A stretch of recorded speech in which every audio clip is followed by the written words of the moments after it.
Au 19e, ce qu'il y a, ça n'existait pas. Par exemple, les pompes, qu'est-ce qu'ils faisaient? Ils amenaient les bidons, ils les versaient à ras le sol.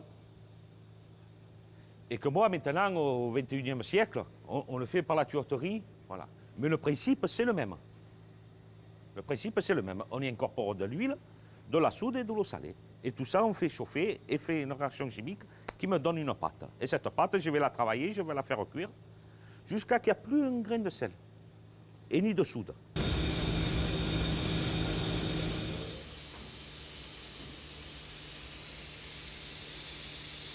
Je n'ai l'utilité, là, je n'avais pas l'utilité.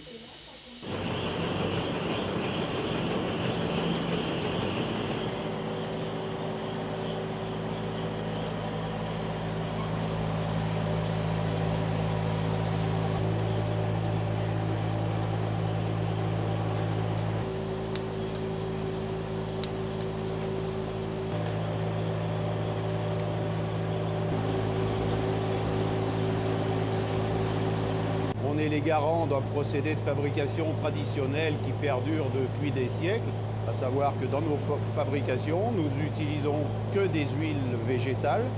Et une fois que la réaction de saponification est terminée, on ne rajoute dans nos produits aucun colorant, parfum ou autre conservateur, ce qui en général est le cas des produits que vous trouvez dans le commerce.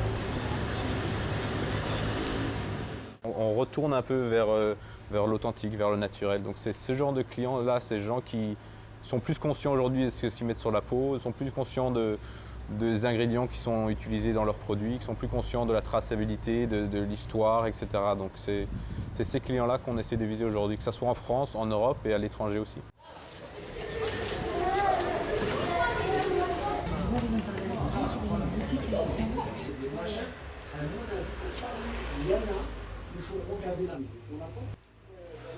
Penso che c'è la glicerina, l'olio, le essenze, i profumi e qualche altra cosa.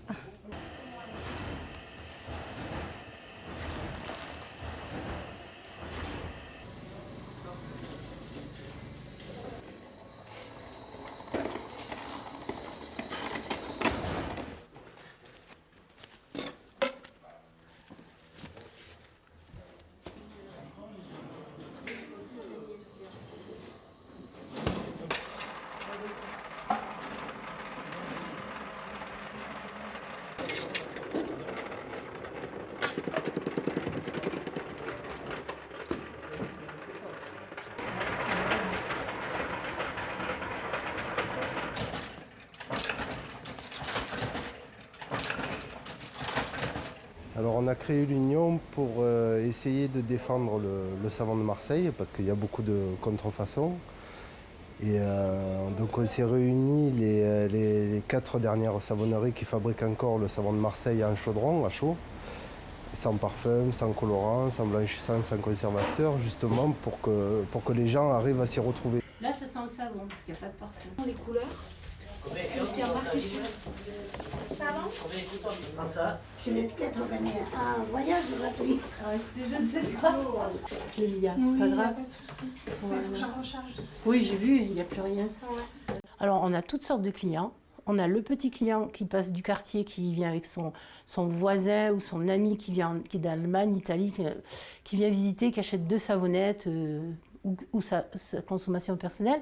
Et après, on exporte. On a des Japonais aux États-Unis, la Nouvelle-Zélande, tous les pays européens, à part l'Amérique du Sud où on n'est pas implanté, le Maghreb, choses comme ça. Mais sinon, on a 12% du chiffre d'affaires qui est représenté par l'export. Vous m'appelez, vous me montrez la maquette. Ça dépend ce que vous faites graver. S'il commande.